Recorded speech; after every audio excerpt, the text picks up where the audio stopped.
What's up, y'all? This is John and Mike back for another episode of the Nothing Finer podcast, live on Millions. I'll be honest, I don't remember if the new shirts were up when we recorded last week with Nas. So, talk about new shirts. If you hadn't seen them on our social media, we really like them. It's similar to a campaign shirt, but it's Smart Beck Make Georgia Champs Again. 2024. Yeah, 2024. We really like them. We think they're cool. We're trying to get that logo, that design on possibly some t-shirt or hats, stuff like that too. So keep an eye on that. But we're excited about that, and we're working on some more stuff behind the scenes here. But tonight we are doing our baseball episode. The season starts literally tomorrow for us. So if you're listening to this on Friday, it starts today. And if you're listening to it after Friday, start it on Friday. So we are talking to Chris Phillips now from SEC Unfiltered, formerly the Spurs Up show. He kind of transitioned to talking about all of the SEC, which we're excited to talk to him about that as well. But this is a baseball episode, so get excited about it. Pitchers and catchers for the MLB started reporting this week. It's here. It's here. I see Mike Spring, has the baby. Braves hat on, Yeah, I had to get the real one, not the black and white one. and not the Detroit one. You want something to be happy I about. want I want a real team. Well, they might not be bad this year. Miguel Cabrera's corpse is off the team now, so they might be all right. I do What follow both, but I follow the what Braves both. is what's the pitcher that did really Scooble? Hmm. Scooble has been my fantasy gem. Yeah. That's like like the thing about Scooble is nobody thinks he's going to be good, so you can pick him up after the draft, Hmm. and then boom, you got a good pitcher. Yeah. Because the thing about when they start him, they'll lose 2-0 games. Like Yeah. it won't be 12-9, it'll be 2 to Mm. 0. He'll do exactly what you need him to do, fantasy wise. So yeah, for Yeah. sure. I mean, just don't. There's a couple of Tigers that are worth, taking a flyer on, but anybody but Javier Baez. Yeah, I had him at the start of last season. Didn't last Fuck that long. guy. Didn't Fuck last that long. guy. But yeah, man, how are you doing? What are you drinking? uh, just drinking water. We just got back from my two youngest boys had a elementary school dance for Valentine's Day the day after. They don't have school the next couple days, but uh, a middle elementary school dance is as chaotic as you would think it would be. There's not much dancing. It's just like running around like tackling each other. Um, So, child mosh pit? not even that organized. It was a couple. Ah, Like some would try to dance, and then there'd be others just like flailing on the ground and all that. So I mean, um, yeah. I mean, I wish it was. That would have been a lot more fun. But the music at it, like when we do dances at our middle school that we work at, we try our best to like try to be semi, I don't know, like PG, I guess. I guess yeah, as PG as you can be with like today's music that the right. kids listen to that they'll like. The DJ there did not give a shit whatsoever. I, to be fair, do these kids really know what they're talking about in songs? No, no. Um, if you know the Drake song "Rich Baby Daddy," Lincoln likes to belt that out like word for word, like the chorus to it. So I mean, if you don't know it, go listen to it, and you'll think a lot less of me as a parent. Probably But not. it's very funny to listen to. It's worth checking out. Like it's it's worth chechecking out. Yeah, You can no, feel I plan you get on my second. kids being able to rap Dr. Dre. So, Yeah. you Mm. know, got to raise them on the good stuff. Well, Eminem was in Fortnite, and now that's all they want to listen to. And I'm like, Uh, okay, okay, that's take that as a fine. win. Take it as a win. Yeah, that's it. Yeah, well, baby steps, sure. How about you? Yeah, but I'm not drinking anything. I just got some water. But how about you? Yeah, I got a caffeine-free Diet Coke. Um, I have to get up very early in the morning for me, and then when Kelsey gets off work tomorrow, we're driving down to Jacksonville and flying to New Orleans for the weekend. Um, Have you flown out of Jacksonville before? nope. Okay, you have to let me know how it goes. Yeah. Flights were $300 a person cheaper out of Jacksonville, so we're making the 2 hour drive. Right on. There we go. Chris, What's how's going it on? going? It's happening. Well, doing well. Appreciate y'all having me, man. How y'all been? Good, good. Can't complain. Can't complain. Yeah. We're How's uh stuff, man? we're excited for baseball season coming up, but you transitioned over to SEC Unfiltered. You want to talk about that for a minute? Yeah, for sure, man. You guys want to go ahead and dive into it, or Yeah, yeah. Yeah, definitely. Yeah. all right, we'll go ahead and get into. Yeah, so I mean, it's been a little bit under 2 months and been having a blast, man. I mean, obviously, formerly the Spurs Up show. I'll spare you guys. I'll keep a long story short.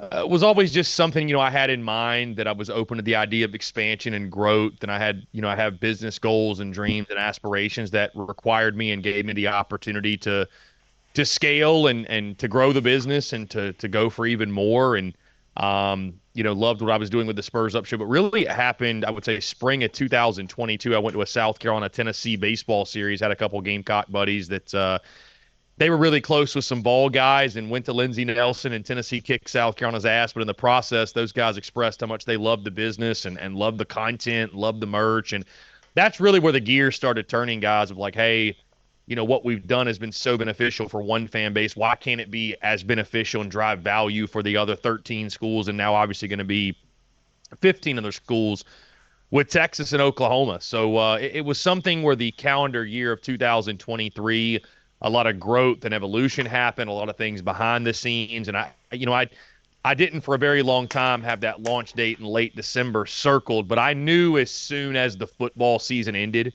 for South Carolina, I knew that I was ready. Like I was mentally there, right? We obviously were incorporating a lot more SEC content into our content, going back even to early 2023. And so it was one of those things, guys, where I didn't necessarily make the move to like get away from South Carolina or distance myself from them. I more so did it to open myself and open my content up to 15 other fan bases. You know what I mean? And give myself the opportunity to interact and engage with and have conversations with fans of those other schools. Because no matter how good your content is, if you're a South Carolina page or you're a Georgia page or Tennessee, like the other SEC fan bases, most of them are not going to follow you just out of pure principle. If you're an SEC page, though, obviously they'll listen, they'll tune in, they'll engage, they'll at least come with an open mind. So, long story short, man, I mean, again, it was something where even when I first started the business, I knew in the back of my mind, I never put limiting beliefs or expectations or like a ceiling on the business per se. And, we just came to a point, I came to a point in my evolution where it was time to go bigger. And I'll tell you guys, I've been having a blast. I mean, really, truly, maybe it's recency bias, but I would probably say I've been having more fun creating content and talking ball than I ever had. Because obviously, when you open it up from one team to now 16, I mean, the content opportunities are endless, and so excited to hit the road and go check out some new venues and interact with some new people and meet new people, and that's all what it's all about, right? It's always a blessing and really a treat to engage with fans and have conversation, have banter, and excited to get on the road, guys. I actually didn't even tell you this before we jumped on, but I'm about 99% sure that as we're upon opening weekend, that I will find myself in Athens at Foley Field. I believe Saturday is most likely going to get out there and watch Charlie Condon and the boys. So I'm actually pretty close to Athens these days. So I think that's plenty. Never been to Foley Field. Haven't been to Foley Field. I haven't been to Athens in quite a while, but just figured they're kind of within a stone's throw, if you will, and want to see a new ballpark and hoping to get to a couple this baseball season. And of course, football season will kind of go all around the SEC. But I mean, it's been a blast. It's been a blessing, and really, truly, I'm enjoying every single step of the way. I've been to quite a few games at Foley Field. I've never been to any other SEC baseball stadium, but I will say it's small enough that no matter where you sit, you're right on the field, Mhm. which is cool. I think I saw it only seats like 2,300 people, which was maybe that graphic was wrong, but it was that I was kind of stunned by that number, to be honest with you. So, due to the parking for the tennis complex, they can't really have any seating in left field. Mhm. And then right behind right field is a giant hill of kudzu that backs up to some frat houses. And So, that's just I know the greenhouse. I know the greenhouse is out there. yeah, so I mean, if you count how many frat boys are out there on any given day, probably adds an extra couple hundred seats. Well, I'm excited, man. I mean, I think there's, I know we're in a world of these stadiums are expanding and it's a facilities armed race, right? Like people, South Carolina, for example, right? Founders Park used to be, or Alex Box Stadium used to be the nicest, the premier ballparks. I'll never forget when those two schools built those ballparks, and it was back in like 2010. And I remember, I think South Carolina's park was one, LSU's was two, and like the new Yankee Stadium was third. Like that's how nice those facilities were. And we fast forward just a decade later, and I mean, as nice as those ballparks are, they could use a facelift. They could use an upgrade because everybody else is doing stuff. So, but what I was going to say is, I think there's like when I went to Lindsey Nelson Stadium, or if you go to like a Doug Kingsmore at Clemson before they even renovated, like it's not that those ballparks are like a Foley Field, just from what I've seen off TV. It's not like those ballparks aren't nice. They're just college baseball fields. You know what I mean? Right. Before college sports became this mega thing, they're just and there's some beauty, I think, in just a good old fashioned college baseball field. I think it's cool to, Georgia has, like you mentioned, the frat boys in right field or the outfield or whatever. I think that the advantages of something like that, like I think Swayze does a really, really good job of it. Like if you go to a game at Founders Park in Columbia, it's very professional. It feels like a very professional setting. It feels like you're at a minor league ballpark. I'm not knocking it, but that's just the way it is. Versus you go to like an Ole Miss, and again, I've never been. I'm just going off what I see on TV. But like guys in the outfield slugging beer showers, a crazy environment. Like there's value in that too. So, I'm excited to check it out. I'm excited to see it. And again, I'm hoping to cross off a couple because I've only been to Founders Park, Doug Kingsmore at Clemson. Trying to think. I feel like there's another one, and I just cannot think. So maybe not. I've gone to Coastal Carolina's field. They weren't playing a game, but I was up there in Myrtle Beach and Conway and just kind of drove by and got to see the facility and everything. But been to BB&T in Charlotte. I mean, that's not a college field, but watched some college games there. I think that's, when I played ball, I played at Winthrop. I think that's about it, though, man. So I'm excited to check them out, man. I'm obviously the dude is up there on my bucket list. Baum Walker, Swayze, of course, and many, many others. Yeah. No, I wish there was legit baseball closer to us because the Bananas have gotten less fun if you care about baseball. I'm not a Savannah, but like I'm sure it'd be fun to go to once and just slug a bunch of beer and have a time. But like I love the game of baseball. I'm not really like the Savannah Bananas. Again, I've never been to a game. I've only seen from afar. It's never done anything for me. And I'm not hating on them, but it's just for me personally, I'm not drawn towards that. Like I actually love the game of baseball. I would love to go watch a baseball game, not whatever it is they do. Yeah, when they used to be competitive, like we've gone to a few games after we moved here, and it was a good time. Like there was almost a fight at home plate when when someone slid into it, and it was crazy. But yeah, since they've gone like full banana ball, Harlem Globetrotter stuff, it's not nearly as interesting for diehards or like I don't want to say purists, but people that actually like competitive baseball. I mean, it's cool for my kids, but I couldn't care less at this point. And it was 50-50 baseball banana ball up until 2023, and then ESPN picked up that story and they started making a ton of money off of the fun stuff. And they added like 1,000 seats like for this next season too. So like they're going all in on it. Yeah. Hmm. All right, you ready to talk some SEC baseball stuff? Yes, sir. Absolutely. All right. So what kind of difference is it going to make with Texas and Oklahoma coming into the SEC next season? I mean, I think the best league in the country, guys, only gets better. We know about Texas, the great history and tradition. And I caught some flack for this a couple weeks ago, which you can tell that SEC fans are very much on the edge of their seat and very, very jumpy when you start talking about Texas and Oklahoma. And I think especially Texas, because Texas has great history and tradition and they're winning right now. But you can tell, like, anytime we talk about them, right, like SEC fans are kind of jumping at us if you say anything positive. But, like, when I think of college baseball, guys, I think of the Texas Longhorns. Like they're one of the programs I think about. Like I think of Augie Garrido. I think about, and I understand of late, right? Like the SEC has dominated and Texas hasn't done a ton lately, but I mean, they're still right now one of the premier programs in college baseball. I picked them to be in my Omaha 8. Um, but I mean, they're just one of those programs. Like again, for me growing up, like I thought of Texas when I thought college baseball. So I mean, certainly what they're going to bring to the league, I think it speaks for itself. Oklahoma's a great program as well. Been to Omaha more than a handful of times, especially lately. So, guys, I think that, we get so wrapped up in football, of course, because football is king. But I mean, and we talk about the competitiveness and the depth, right? No Saturdays off, but like as good as the SEC is in football, and it's getting much better in basketball. Like it's pretty solid in basketball this year. As good as it is in those things, baseball is a different level without Texas and Oklahoma. Then you add those two in. I mean, good luck. I mean, it'll. Here's the thing, though. People will say, "Oh, it's going to be a gauntlet." It'll be nothing different than it's been, though. You know what I mean? Like, there's no off weekends in the SEC. There's no off weekends in SEC baseball. Virtually every single school is making a serious commitment to baseball. Maybe outside of Missouri, which I think is the toughest job in the SEC for some very obvious reasons. But I mean, it's the best is only getting better, man. I'm so stoked to see Texas, see Oklahoma, how they fare, and it's going to be some great series and great rivalries that I think are developed on the diamond.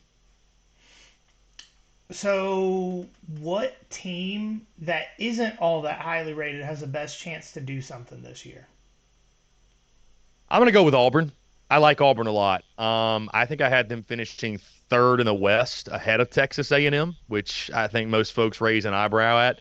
I know this is a Georgia show, by the way, so I'll get to the dogs in a second, but I just feel like every single year we do the same song and dance with Butch Thompson's team where we sleep on them, we disrespect them, we don't give them a whole lot of credit, and somehow, some way, we're talking about Auburn hosting a regional. So I think Auburn is that team. They need Gonzalez, the pitcher. I messed up his name before. It's not Jacob Gonzalez. I think it's Joseph Gonzalez. Either way, they need the Gonzalez kid who's actually starting on Saturday of this weekend. They need him to stay healthy, right? He's been battling some arm injuries, and I think he can be their most dynamic arm on the weekends. Ike Irish leads the Tigers, one of the best offensive threats in the league, right? They need him to ball out, obviously. But, like, we just do it every year where we doubt Butch Thompson's club. They're not ranked in the preseason top 25. So I think Auburn would be my team that I would buy stock in as the one that could surprise. You again, we're on a Georgia show, so speaking on the Georgia Bulldogs, if I had to go West, Auburn, East, I would go Georgia. I love the hiring of Wes Johnson, man. I love that hiring.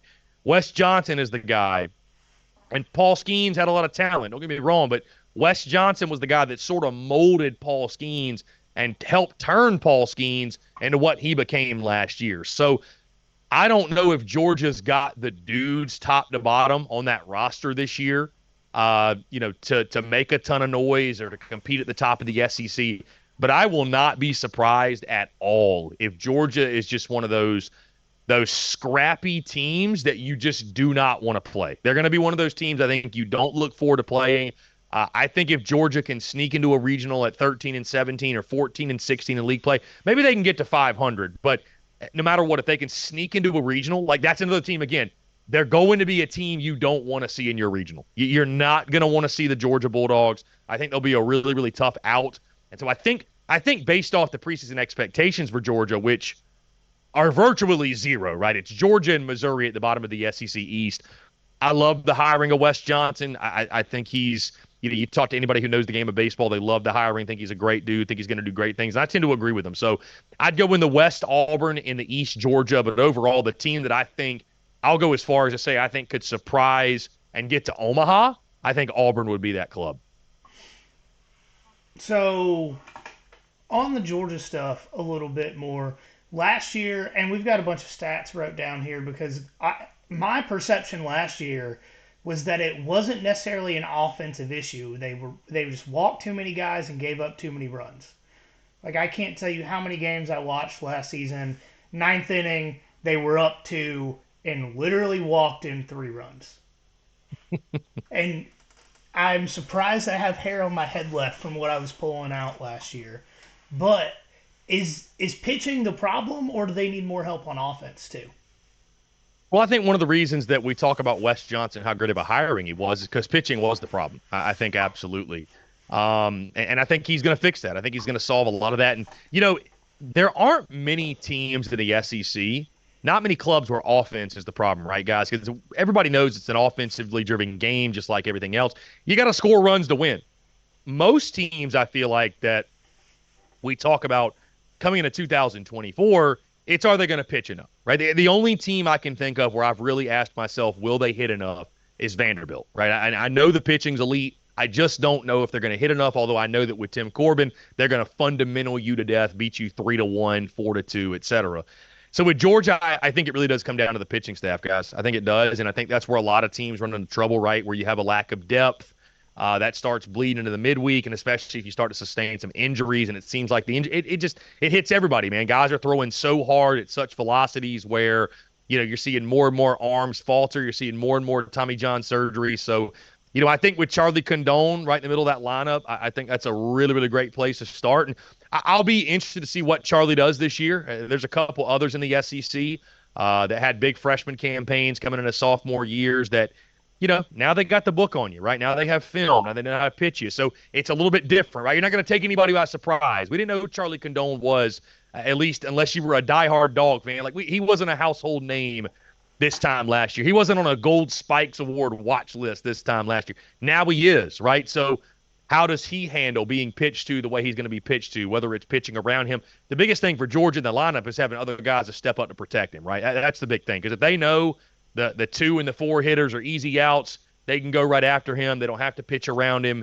You don't have to worry about, right, he needs to come up with guys in scoring position, on base, etc. But I think offensively, I think they're going to be fine. It really does, to your point, man, come down to the pitching staff. If Georgia can pitch, I think they'll have enough offense. And the good news is, again, with Wes Johnson, what he brings, his pedigree, I do expect the pitching to be much better this year for Georgia.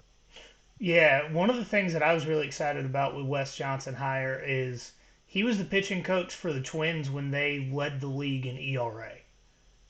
And that was at the major league level. And then he went to LSU. And then he came to Georgia to be the head guy. So that's one thing that excited me. And then last year. I would say this. I was just going to say, John, I'd say this too, not to cut you off, is that, I played baseball at the collegiate level. And I would say that, I think sometimes, especially when we talk football, we kind of become desensitized to position coaches or what, does it really matter, right? Who cares? What real impact does a position coach have on a guy, or this coach or that coach?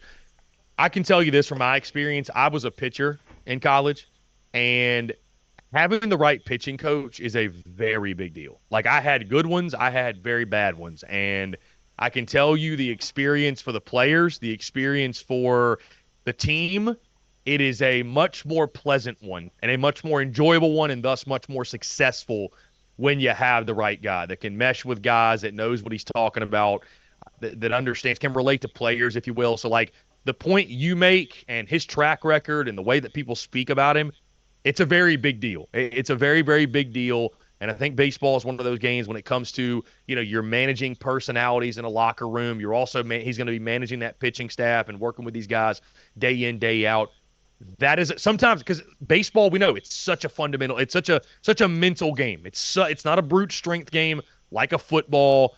It is a skill game, and it is a mental game. It's all mental. It really is.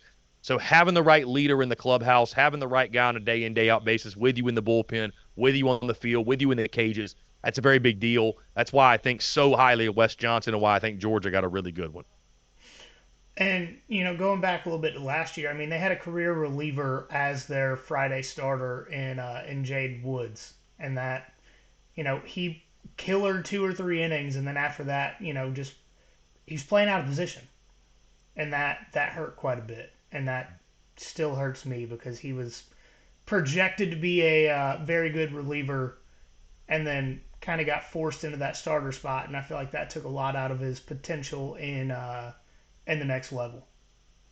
Yeah, he was put in a tough spot, guys. He was put in a really tough spot. I mean, I thought he was good for what they asked him to do.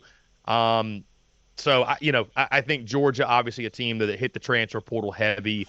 And another part of it, like you mentioned with the Jaden Woods thing, is, are you putting guys in the best possible position to be successful? It's not that much different than football, right? Where it's, scheme and stuff like that. But, are you putting guys in positions where they're going to thrive. Are guys out of position, right? Like so much of baseball and so much what we're going to see and what's so exciting, right, for us baseball diehards like myself and I'm sure like you guys, you look at non-conference play and sure, most of the time the opponents aren't going to be anything that lights up the schedule, right? I mean, there's going to be a lot of Miami of Ohio's and UNC Asheville's and Citadels and Charleston Southerns and what have you.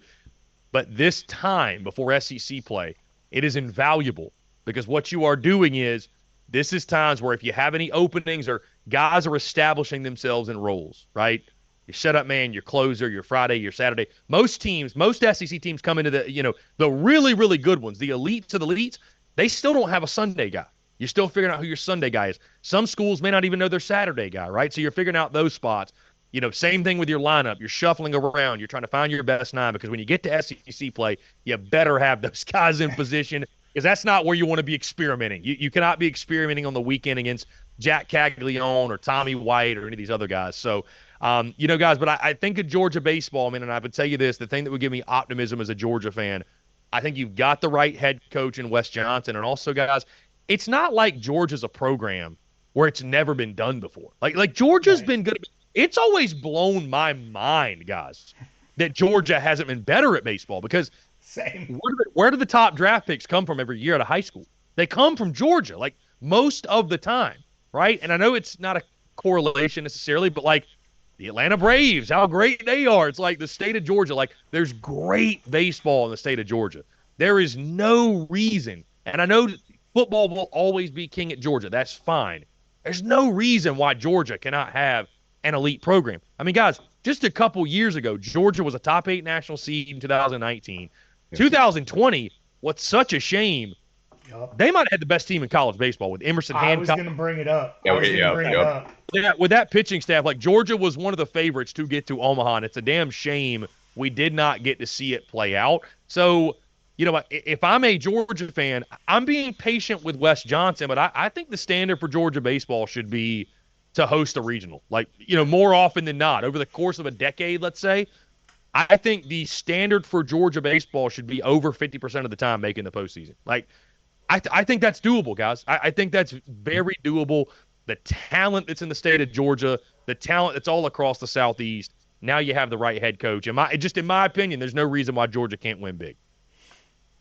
You just reaffirmed what we've kind of been saying and thinking, and it makes me feel good because I mean, as far as the SEC goes, I trust you about college baseball more than just about anybody else we talk to. So, it makes me feel a lot better to hear you say it.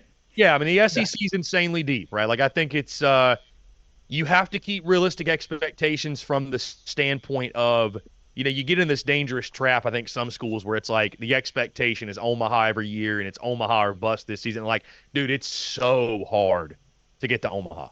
But if you get yourself realistically, if you get yourself in a position as a program where you're getting to the postseason every single year, you'd like to be hosting more often than not. You would. But if you're getting to the postseason every single year, you're giving yourself an opportunity. Like, you're going to run into some super regionals. And guess what? You know what's going to happen? You're going to run into some Omahas if you do that, right?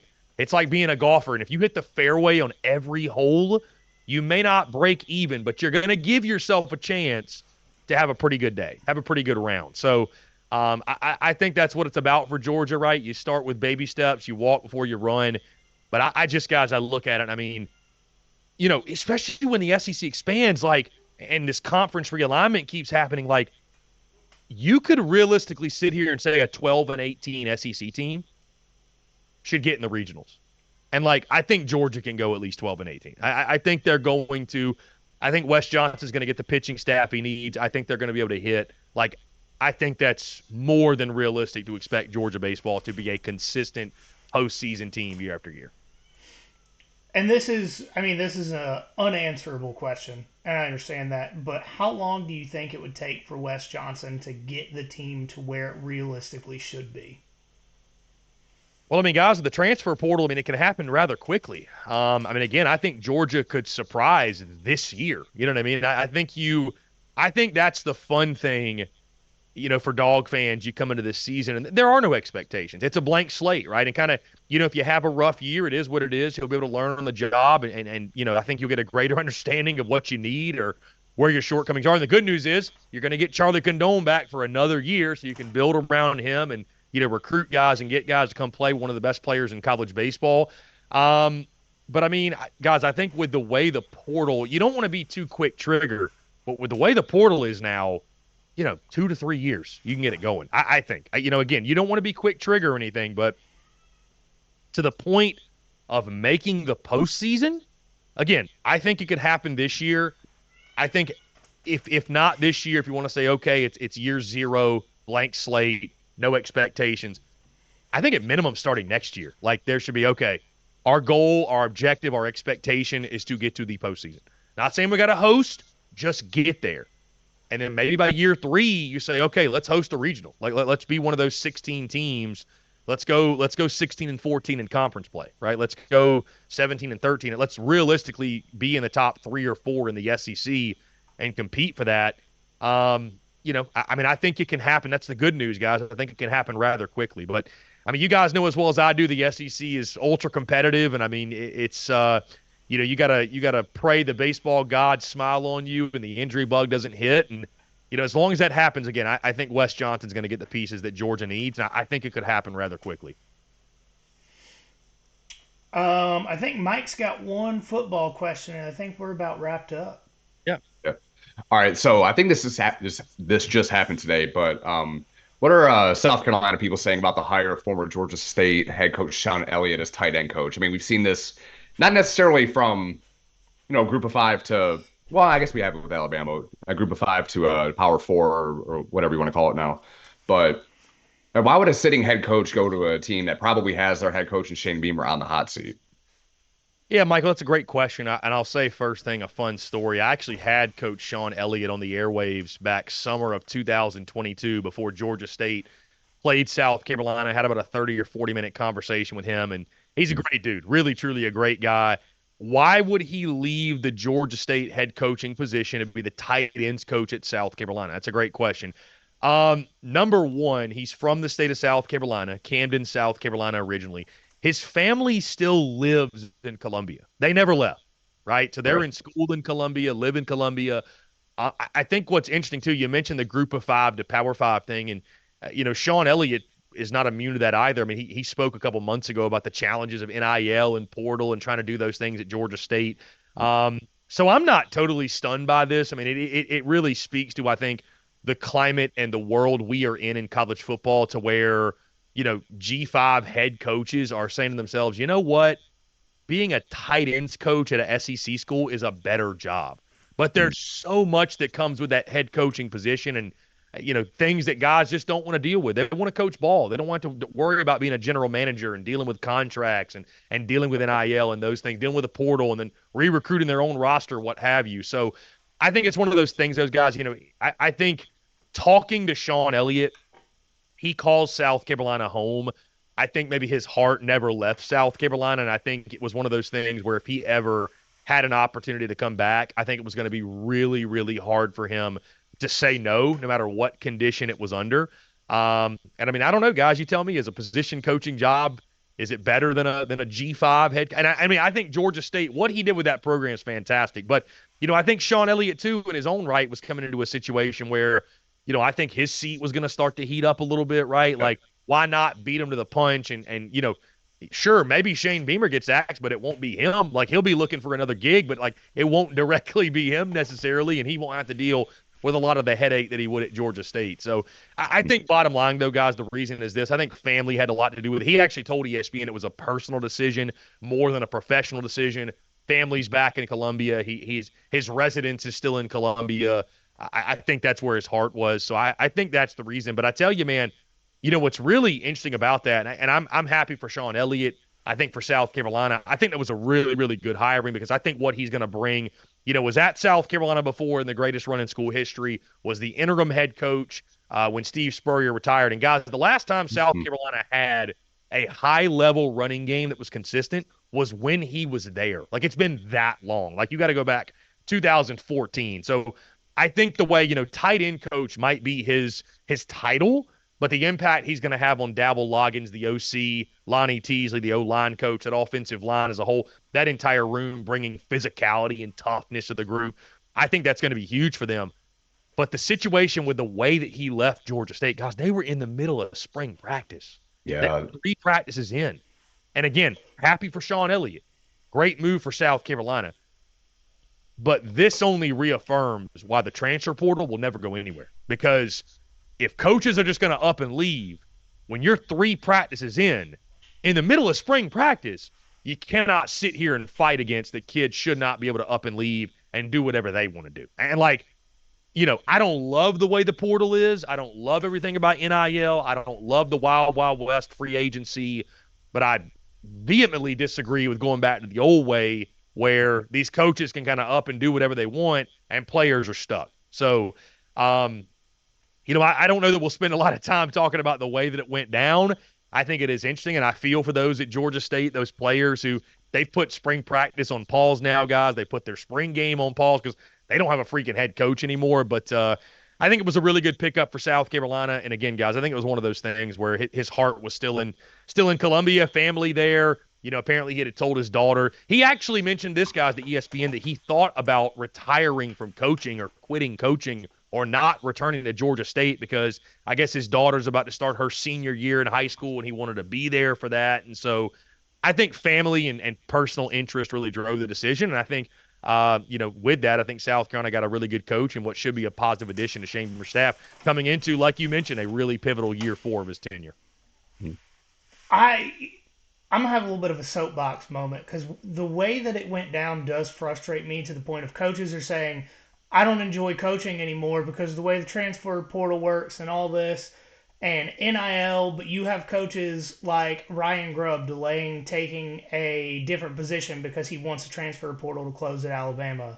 You have Sean Elliott in the middle of spring practice up and leaving and creating a worse transfer portal situation for not just his program, but his conference and the rest of college football. And those are the same coaches that are turning around and saying that the current way of the transfer portal is ruining the sport. That drives me insane. Like you are The heavily contributing to the problem. Yeah, the calendar is all screwed up, man. The calendar is a joke. So, yeah, and I mean, again, I feel for the players in this situation. I really do. I don't know. I don't know how it could have been avoided. Maybe wait after spring, but yeah, it's just really unfortunate timing. And to your point about the Grub thing, like they knew, like they had, you know what I mean? So, and you got coaches and players almost pitted against each other and the way they're kind of playing each other.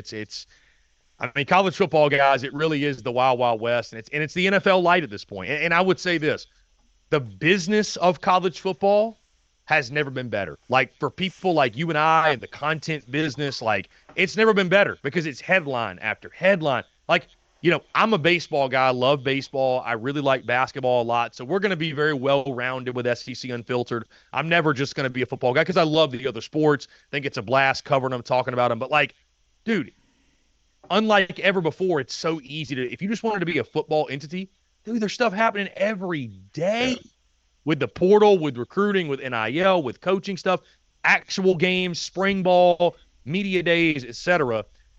The business of college football has never been better.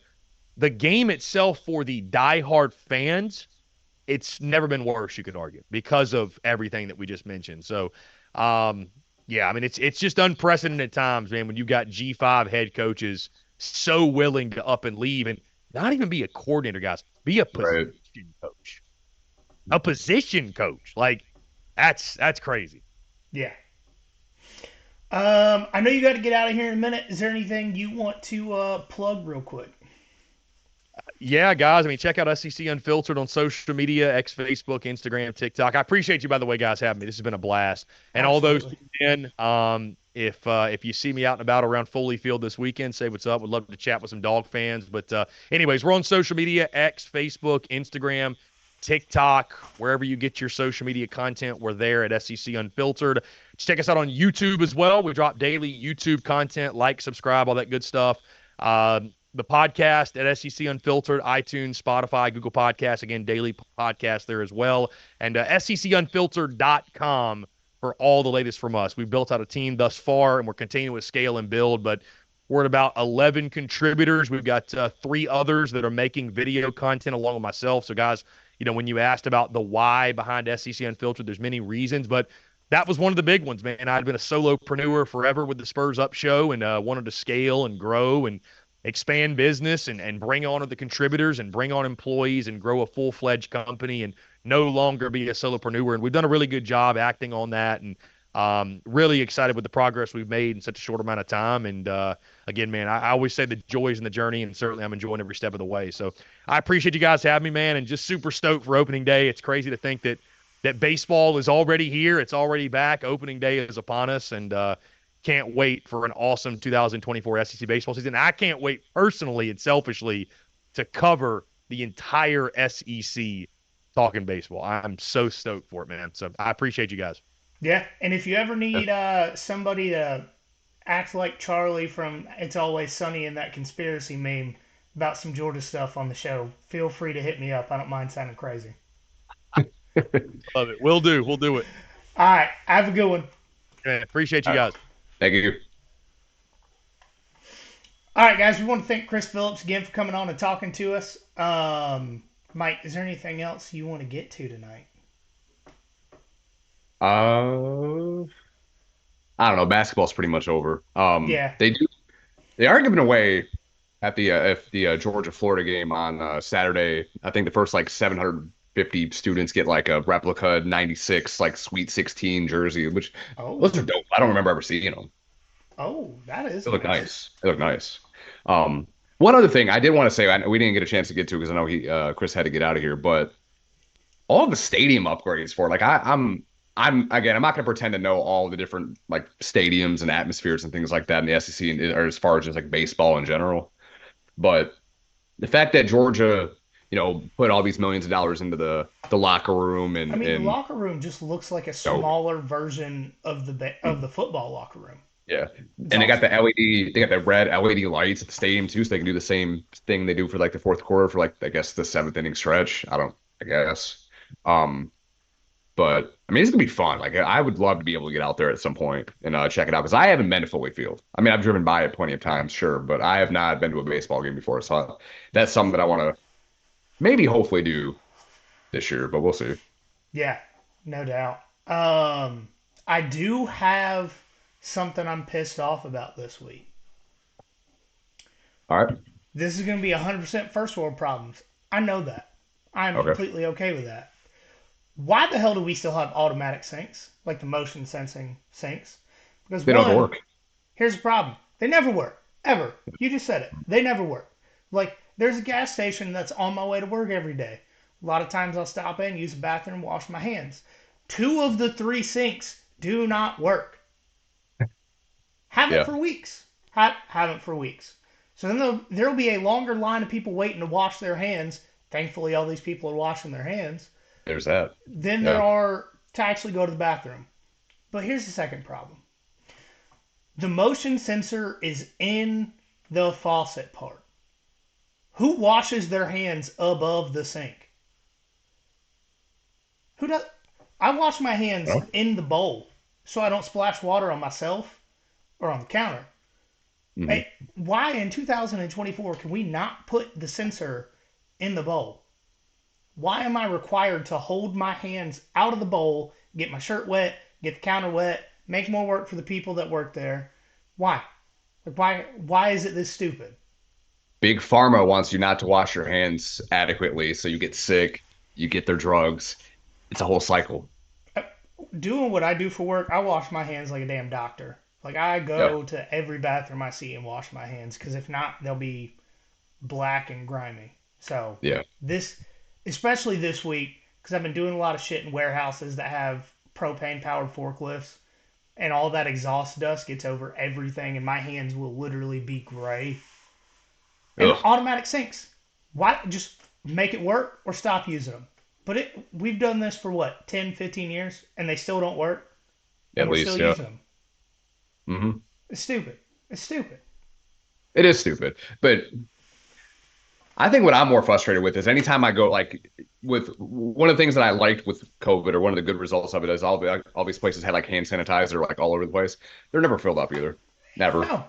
And never. the automatic soap dispensers are almost worse than the damn sinks. Yeah, it's not never enough.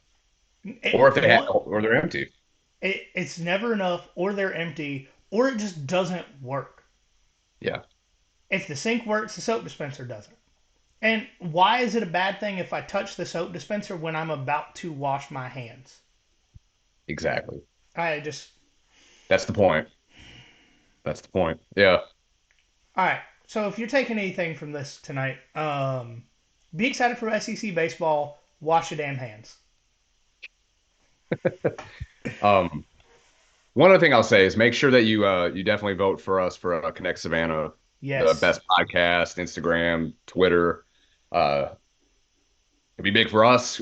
Chris is talking about growing the brand. It'd be big for us as well. I have a good feeling about it. I'm more and more optimistic as we get closer to it. So Yeah. March 6th at midnight, last day you can vote. Tell You your can vote every friends. day. Yeah, every day. Yeah, Every especially day. vote every day. Vote every day. You're gonna wake up at like 3 a.m. to piss. Go vote while you're pissing, and then wash your hands. And then wash your hands. There you go. Um, Follow all of our social medias. You should know it by now. At nothing.finderoutpod on Instagram, at finderpod on Twitter. Just look us up on Facebook and YouTube. And I believe we are conversing about doing TikTok. Yeah, Um, probably by the next time we get on, we'll have a handle and we'll share that as well. yeah. I just So gotta sit down and do it. yeah, we're gonna be putting out clips of our episodes.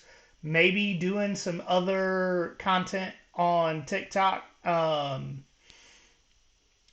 It would require me to actually download the app if I wanted to do anything on it. So I'm not sure where we'll go with all that. Just because I hate social media, I hate using it, but I have to. So Yeah, I've just avoided TikTok for this long because of that. it's fair. I It's just. not it's poison, but it is what it is. All right, guys. Always remember there is nothing finer in the land. Been a drunk, obnoxious Georgia fan.